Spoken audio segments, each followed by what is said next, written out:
à cette émission de chaque lundi, prions ensemble. Soyez donc les bienvenus à l'église, les élus de la grâce TV. Nous saluons tous les auditeurs, nous saluons aussi tous les hommes de Dieu, les serviteurs, les servantes qui sont passionnés par le salut des âmes. Et sans oublier le pasteur Christian Kori. C'est votre humble frère, l'apôtre Yanza. Le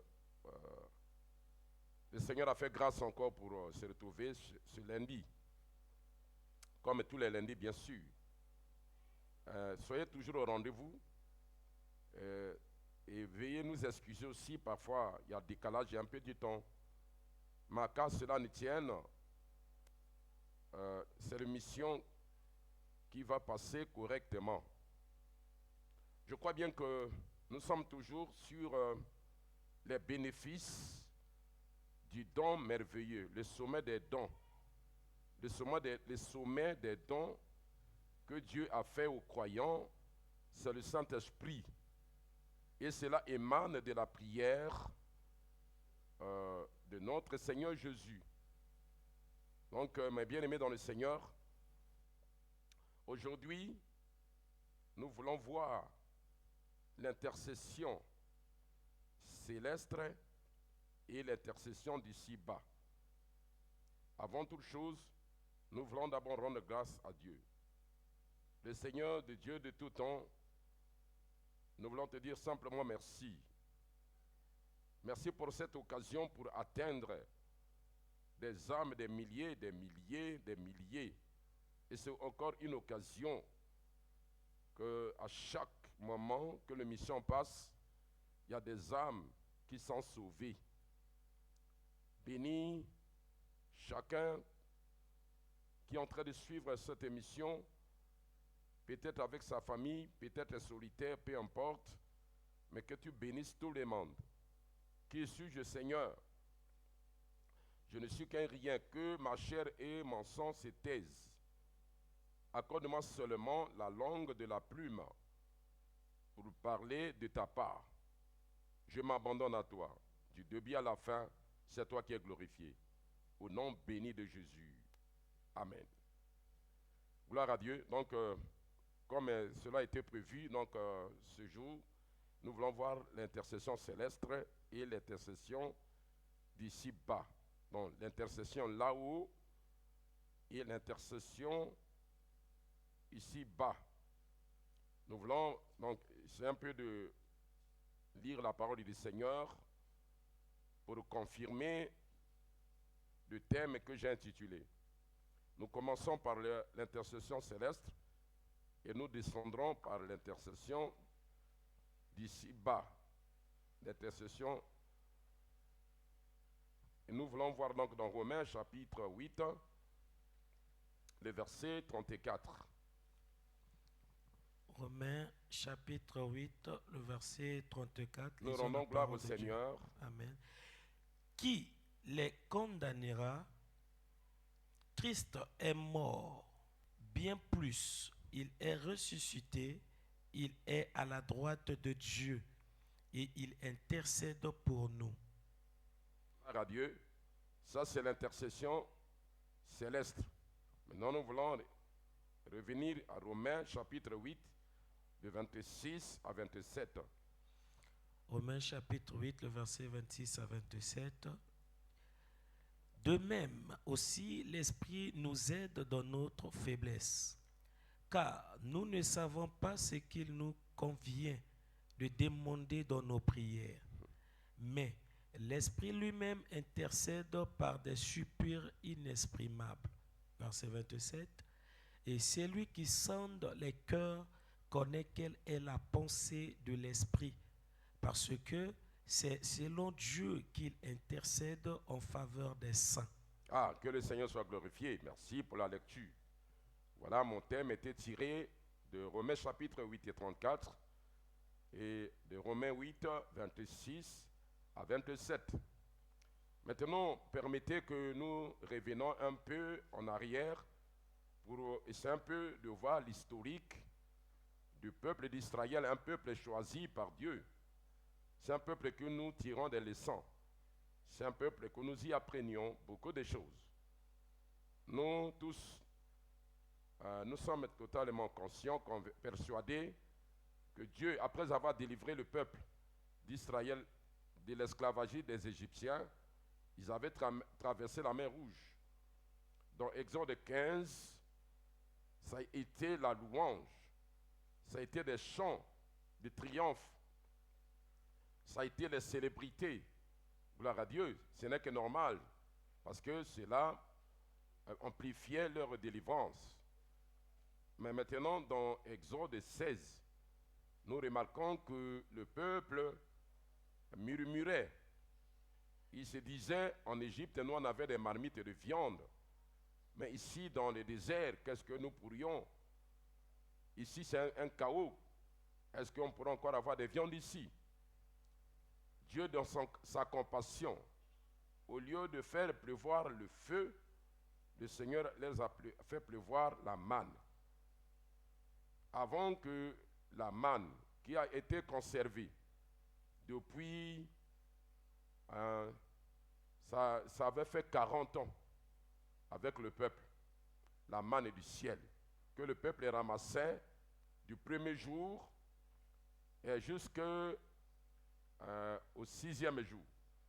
Cela veut dire donc, le premier jour, c'était le dimanche, il ramassait jusqu'à vendredi, parce que le sabbat était samedi. Donc le vendredi, il ramassait la double portion. Alors la manne n'était pas infectée. Pourquoi? Parce que Jésus-Christ, même s'il était enseveli, son corps n'a pas connu la corruption. Voilà pourquoi la manne qui était ramassée doublement le vendredi ne pourra jamais être infectée. C'est là qui symbolisait que le corps de Christ ne peut jamais être en décomposition. Et il a été ressuscité des morts dimanche matin. Gloire à Dieu. Maintenant, avant la manne que le peuple a mangé pendant 40 ans dans le désert, comme ils avaient besoin de la viande, le Seigneur les avait envoyé les cailles. Les cailles, ce sont des oiseaux migratoires. C'est comme des pédris. Ce sont des faisans. Alors, nous remarquons ensemble que les cailles ont été apparues une seule fois. Cela symbolise que Christ a été sacrifié une seule fois pour toujours. Maintenant, la manne, c'était pendant 40 ans. Cela veut dire Emmanuel, Dieu parmi les hommes. Pendant 40 ans, c'était que symbolique. Ensuite, quand nous y allons, dans Exode chapitre 17, le peuple avait soif. Le Seigneur a dit à Moïse, le bâton que tu avais fendu la mer Rouge, mais le même bâton que tu vas frapper le rocher. Il avait frappé le rocher. Et le peuple a bu. Cela symbolise le Saint-Esprit. Là-bas, c'était la manne dans Exode 16. Ici, dans Exode 17, c'est le Saint-Esprit. Maintenant, nous pourrons correspondre cela à Jean chapitre 6. Si nous revenons dans Jean 6, le verset 32, Jésus dit, vos pères ont mangé de la manne. Là-bas au désert, ils sont tous morts. Mais moi, je suis le pain qui descend du ciel, le vrai pain qui donne la vie. Ça correspond à Exode 16. Maintenant, dans Jean 7, à partir de 37, si, le grand jour de la fête, si quelqu'un a soif, qu'il vienne et qu'il boive. Il disait de cela, il disait que si quelqu'un a soif, qu'il vienne boire. Et les fleuves d'eau vive couleront en son sein. La Bible est très claire, disait cela de ceux qui devaient recevoir le Saint-Esprit parce que Jésus n'était pas encore glorifié. Regardez donc la correspondance. Donc Exode 16 correspond à Jean 6. Donc le véritable est dans Jean 6. Là-bas, c'était symbolique. Et maintenant, dans Exode 17, correspond à Jean 7. Voilà, mon bien-aimé. Et après Exode 7 à partir de verset Exode 17 à partir de verset 8, vous voyez le combat contre Amalek. Le combat a commencé. Si nous revenons un peu dans Nombre chapitre 24, le verset 20, Balaam avait dit Amalek est la première nation qui va confronter Israël. Quand ils sont arrivés à Ruphidim, Amalek les a combattus. Qui est Amalek? Amalek est le petit-fils d'Ésaü. C'est dans Genèse chapitre 36, le verset 12. Amalek veut dire le petit frère de Ésaü. Ésaü symbolise la chair, Amalek symbolise les œuvres de la chair. Voilà les combats, mon bien-aimé. Maintenant, dans ces combats, Moïse va dire à Josué, choisis-moi les hommes, sors et combat Amalek. Moi, Aaron et Hur, nous montons sur la colline. Effectivement, quand Moïse levait les mains, Israël, par Josué et ses hommes, ont été les plus forts et Amalek était faible.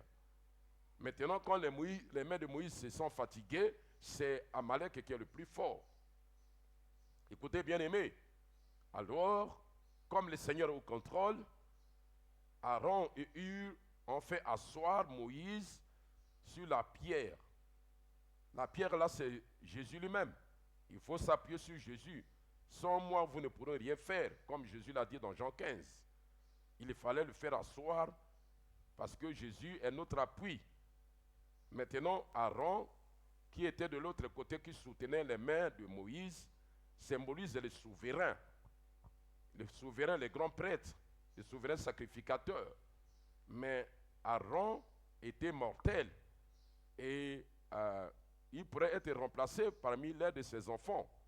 Maintenant, de notre temps, le véritable souverain, le véritable Aaron, c'est notre Seigneur Jésus qui est vivant. Il est vivant. Il a été mort. Il s'est réveillé de la mort et il a vaincu la mort. Il a vaincu le dernier ennemi qui n'était que la mort. C'est un champion. Maintenant, Hur de l'autre côté symbolise le blanc. Le blanc. C'est-à-dire un innocent qui est mort à notre place, un substitut. Il est mort à notre place. Nous qui étions dans la boue, nous qui étions noirs comme le charbon, il a accepté de prendre la place de chacun de nous pour que nous ne soyons pas condamnés, pour que nous soyons sauvés. Ça symbolise les mains levées de Moïse jusqu'au coucher du soleil, symbolise ce qu'on vient de lire. Jésus-Christ, Christ qui a été mort, il est ressuscité et il a été élevé à la droite du Père. Il est en train d'intercéder en faveur de nous, les saints. Donc les mains levées de Moïse symbolisent l'intercession de notre Seigneur Jésus, selon Romains chapitre 8, le verset 34. Maintenant, comme les mains de Moïse étaient restées fermes, qui symbolisent l'intercession de notre Seigneur, là-haut, en bas, Josué a vaincu Amalek au tranchant de l'épée. Que cela signifie, au tranchant de l'épée? L'épée, c'est une armure du combat spirituel. La Bible dit, prenez l'épée de l'esprit qui est la parole de Dieu.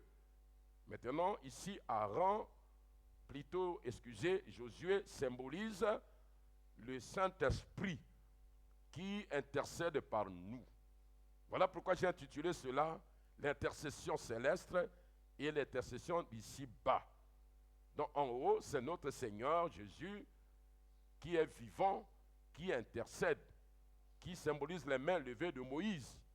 En bas, ça signifie Josué qui a vaincu Amalek au tranchant de l'épée. Donc, veut dire le Saint-Esprit en nous, en toi. C'est un grand intercesseur qui intercède au travers de nous par des soupirs inexprimables, par des gémissements qu'un homme ne peut jamais exprimer. Parce que nous ne savons pas ce qu'il convient de demander. Nous sommes en train de convoiter. Même Jacques l'a dit, vous demandez, vous ne recevez pas. Parce que vous demandez mal, dans le but de vous-même, de vous satisfaire vous-même, de vos propres intérêts. Où est l'intérêt de Dieu dans nos prières, mon frère? Si Dieu ne trouve pas son intérêt dans les prières, ce n'est pas facile. Voilà pourquoi Jacques dit, je crois dans Jacques 4, vous demandez, vous ne recevez pas parce que vous demandez mal dans le but de satisfaire vos passions. Mon bien-aimé dans le Seigneur, c'est pour cela, le Saint-Esprit nous aide. Il nous aide dans nos faiblesses. Il nous aide dans nos convoitises. Il intercède par des soupirs, des mots qu'un homme ne peut exprimer. Gloire à Dieu, pour que réellement nous y arrivons à l'exaucement. Alors, qu'est-ce que nous prenons remarquer, mon bien-aimé dans le Seigneur? Là où le Seigneur est en train d'intercéder, il est connecté ici-bas. L'intercession d'en haut et l'intercession d'en bas, c'est une intercession connectée. Ils sont en un commun accord. Il n'y a pas de désaccord ici, mon bien-aimé, dans le Seigneur. Donc, ce lundi, je voulais te rassurer que les dons merveilleux, les bénéfices du Saint-Esprit dans nos vies sont immenses. Depuis le lundi, je ne sais pas si c'est sur le passé, j'avais parlé sur les bénéfices du Saint-Esprit. La première bénédiction ou le premier bénéfice, c'était le baptême du Saint-Esprit. Tous les 4 évangélistes ont parlé du baptême du Saint-Esprit. Jésus l'a dit dans Acte 1, le verset 5. L'apôtre Pierre l'a dit dans Acte 11. C'est Paul qui reçoit la révélation, qui était caché aux âges passés. C'est lui qui reçoit la révélation. Il donne l'exactitude du baptême. Il dit, si nous sommes tous baptisés du même esprit pour former un seul corps. Vous voyez, il n'y a pas un baptême à répétition, non. Depuis le jour de la Pentecôte, avec les 120 disciples, les 3000, au fur et à mesure, le corps grandit. Ce n'est plus que le Saint-Esprit va encore descendre du ciel pour venir encore faire un nouveau baptême. Non, le baptême est unique.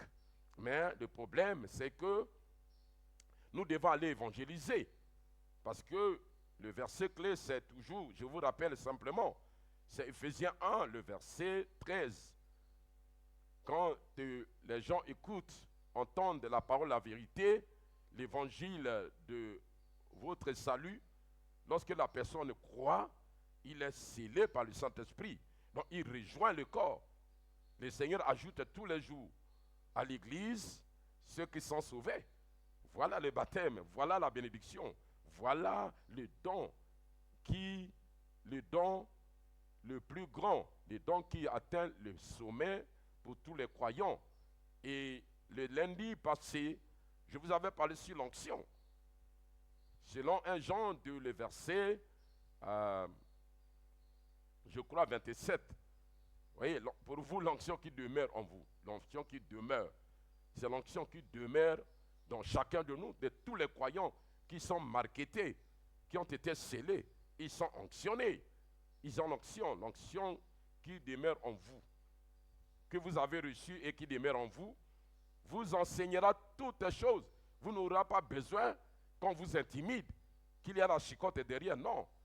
Son onction va nous enseigner toutes les choses. Qu'est-ce que tu dois faire? Les calendriers du Seigneur de chaque jour. C'est l'onction qui va nous orienter. Quand tu dis, Seigneur, qu'est-ce que tu veux que je fasse chaque jour? Mon bien-aimé, son onction va t'orienter. Qu'est-ce que le Seigneur attend de toi? Maintenant, ce jour ici, c'est l'intercession d'en haut et l'intercession d'en bas. L'intercession d'en haut, c'est Jésus qui intercède. L'intercession d'en bas, c'est le Saint-Esprit en toi, en moi, qui ne cesse d'intercéder. Parce que le combat fait ravage. Le combat, il n'y a pas de cessez-le-feu. Ici, c'est le premier front parce que c'est la première nation, Amalek. Combien l'Église a négligé ce front qui est totalement très capital. Il n'y a pas d'acception de personne. Tous les hommes de Dieu, tous les serviteurs, tous les servantes, tous les croyants, quand il y a la main baissée, la chair va remporter sur l'esprit. Et les résultats de la chair, c'est les œuvres de la chair que nous lisons dans Galates 5, à partir de verset 16. Vous voyez, dans tout le monde, c'est-à-dire c'est l'homme déchu, la chair, c'est l'homme déchu.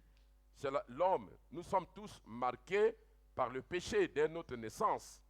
Vous voyez, il y a des gens qui se disent, je suis gentil, je ne provoque pas les gens, donc comme ça Dieu m'a justifié. Non, nous sommes tous marqués. Nous avons besoin d'un sauveur. Nous avons besoin de recevoir Christ comme sauveur et Seigneur de toute notre vie. Gloire au Seigneur. Voilà mon bien-aimé dans le Seigneur. Quand nous baissons les mains, la chair va apporter ses œuvres dans nos vies.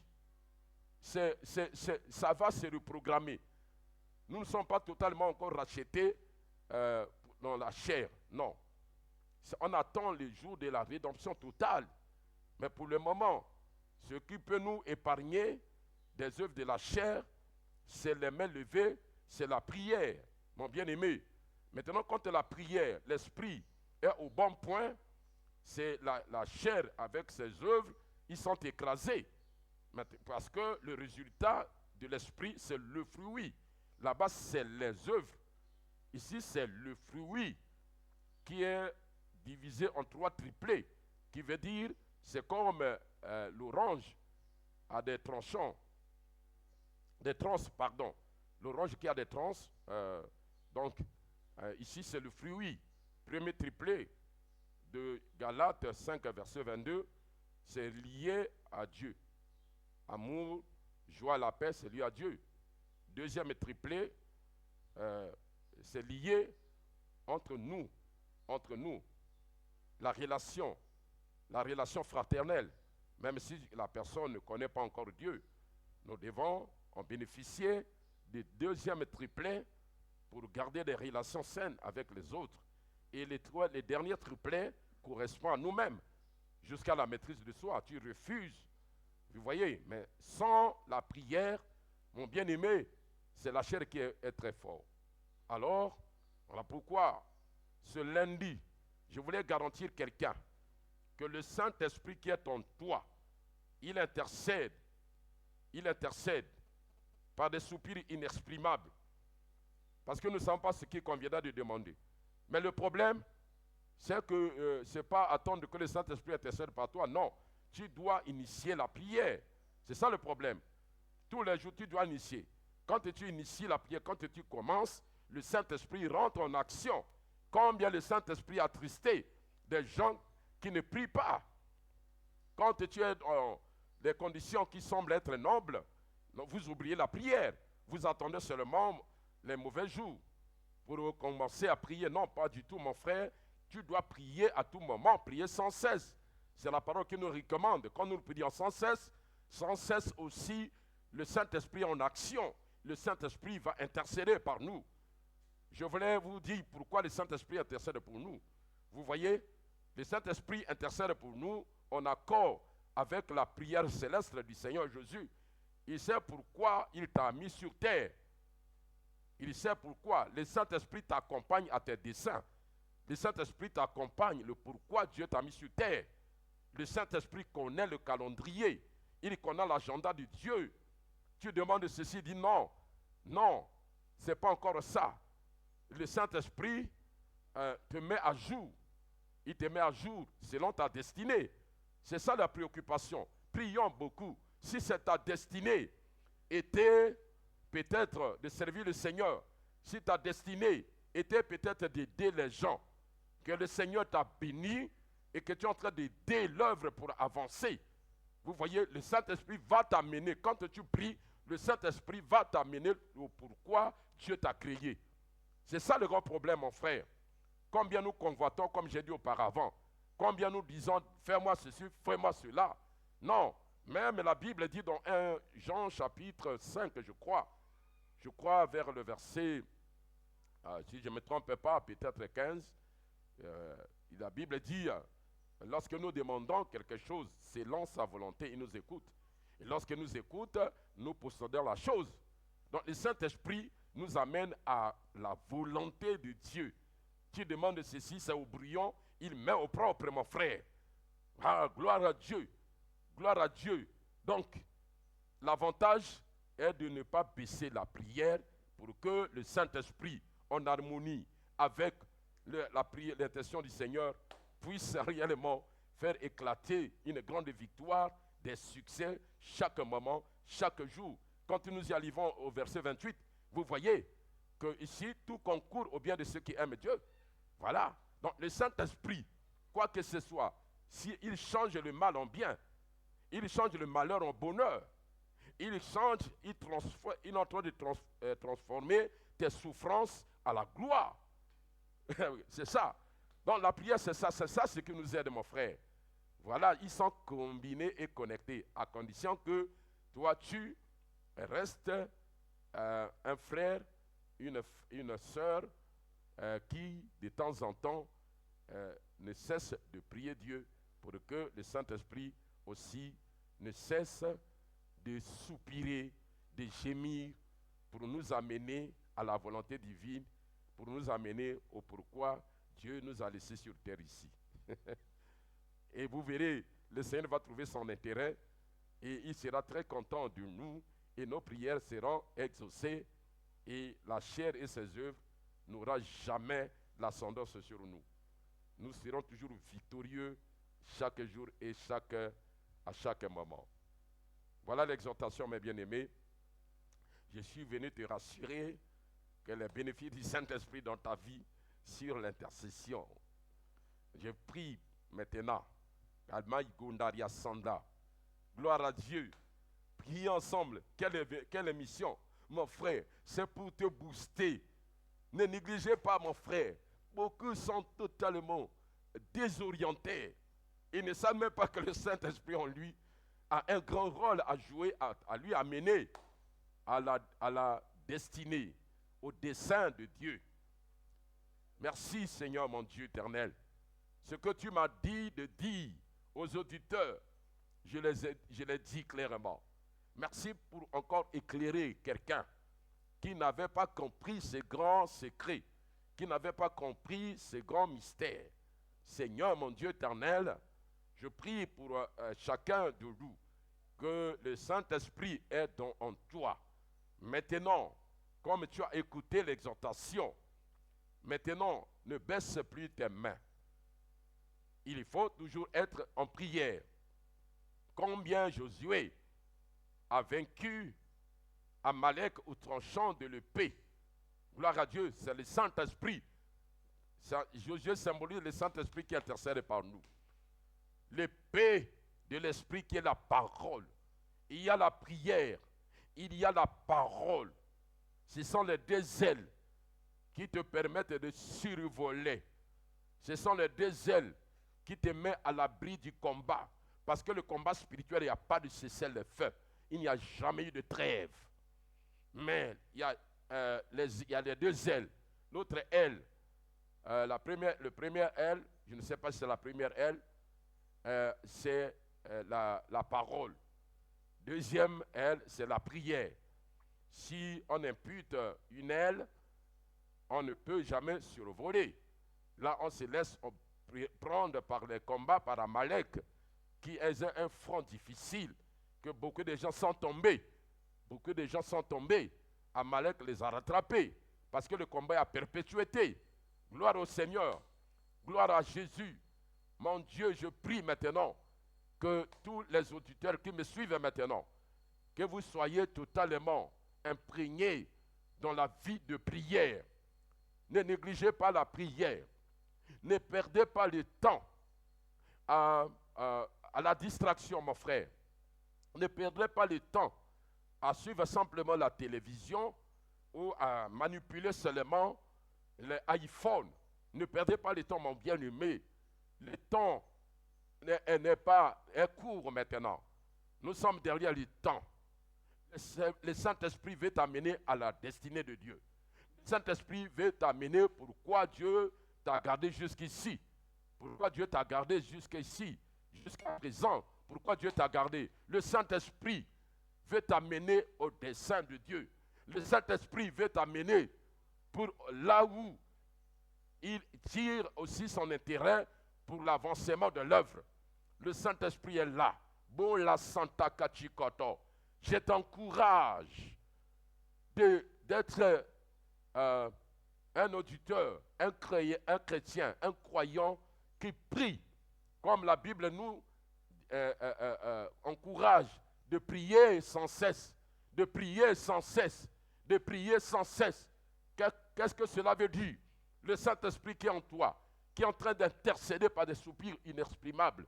Même si tu es dans le bus, le Saint-Esprit peut te mettre à cœur un pareil dessein, quelques dessins. Il peut te mettre une idée, une pensée divine. Alors, même si tu es entouré de gens, intercède du fond de ton cœur, comme l'a fait Néhémie. Quand Néhémie s'est présenté devant le roi dit, qu'est-ce que tu veux que je fasse pour toi? La Bible dit, il pria le Dieu du ciel. Cela veut dire qu'il a intercédé du fond de son cœur. Et Dieu a exaucé, parce que la Bible dit, le cœur du roi est dans la main de Dieu. Il incline, comme il incline un courant d'eau. Et la bonne main de Dieu était sur Néhémie. Néhémie, qui était échanson du roi, c'est-à-dire celui qui donnait le vin au roi, et le Seigneur l'a élevé jusqu'à être gouverneur, parce que le Seigneur a fait exaucer, a fait reçu le ministère de Néhémie. Mon bien-aimé dans le Seigneur. Voilà pourquoi la Bible dit prier sans cesse. Même si tu es en train de cheminer avec quelqu'un, le Saint-Esprit en toi te met un dessein, une pensée, intercède. Si tu es même dans la ruelle, quand le Saint-Esprit te met à cœur quelque chose, intercède. Si tu es même quelque part, même dans ta maison, le Saint-Esprit, même dans la cuisine, même si tu es en train de faire quelque usage de quelque part, n'importe quel boulot, dans le bureau, de tous côtés, mon bien-aimé dans le Seigneur, intercède. Soyons constamment en prière. Intercède, même du fond de ton cœur. Soyons constamment. Ne dis pas que j'attends. Quand je vais rentrer chez moi, là je vais commencer la prière. N'attends pas. Ne remets pas toute chose à plus tard. Ce qui est en train d'étouffer la vision, ce qui est en train d'étouffer l'exaucement, ce qui est en train d'étouffer le miracle, ce qui est en train d'étouffer, mon bien-aimé, le surnaturel, il y a au moins 4 raisons. Il y a au moins la compromission. La compromission étouffe le miracle. La proscranisation, toute chose à plus tard, ça peut étouffer. Et l'indécision, au lieu de prendre la décision, toi tu ne prends pas la décision au lieu de risquer, même si ça semble être dur. Et aussi, se cramponner sur le passé. Voilà pourquoi mon bien-aimé, ne remets pas ce que le Seigneur veut que tu fasses maintenant à plus tard. Mora Santa Baliti. Maintenant, mon bien-aimé, saisis comment le Saint-Esprit veut, qui est en train d'intercéder par toi. Il a des grandes choses à te signaler. Il a de grandes choses à te révéler. N'en déçus pas ton cœur. N'en déçus pas ton cœur. Le Saint-Esprit parle dans tes pensées. L'Esprit de Dieu dit à mon esprit. C'est le Saint-Esprit qui dit à ton esprit là. L'Esprit qui est né de nouveau dans ta vie là. Ils sont en connexion. Il est en train de te dire des choses. Voilà pourquoi, ce lundi, je suis venu te dire, le Saint-Esprit qui est en toi, le Seigneur qui est là-haut, ils sont en train d'intercéder pour que nos vies puissent être prospères, pour que nous vivions de gloire en gloire et que nous avons des exploits et que notre vie soit les vies de témoignages. Je t'encourage, mon frère. Je suis en train de te booster. Alors, suis ces conseils et vous ne serez jamais découragés. Mais la préoccupation, c'est que quand le Seigneur vous a visité, venez témoigner. Les références sont là. Il y a toujours des références. Ne gardez pas ce que Dieu est en train de faire. Dès que vous avez écouté cela, dès que vous avez écouté cette orientation, mon bien-aimé, vos vies ne seraient plus les mêmes. Vos pleurs se changeront à la louange. Le Seigneur va changer. La nuit ne va pas rester la nuit, mais ça finira par l'aurore et vous témoignerez les merveilles du Seigneur. Vous êtes les bien-aimés, vous êtes les bien-aimés, vous avez suivi ce grand message qui va te booster. N'endurcissez pas vos cœurs, pratiquez cela. Que le grand Dieu qui nous a accordé cette grâce vous bénisse. Que le grand Dieu qui nous a accordé l'opportunité vous bénisse, vous et vos familles. Que le Seigneur bénisse notre pays et que le Seigneur bénisse encore les nations d'autres pays et ceux qui sont en guerre, en souffrance. Que le Seigneur se souvienne d'eux par le nom béni et puissant de Jésus. Et à lundi prochain, ne manquez pas. Soyez au rendez-vous avec vos familles. À très bientôt. Que Dieu vous bénisse.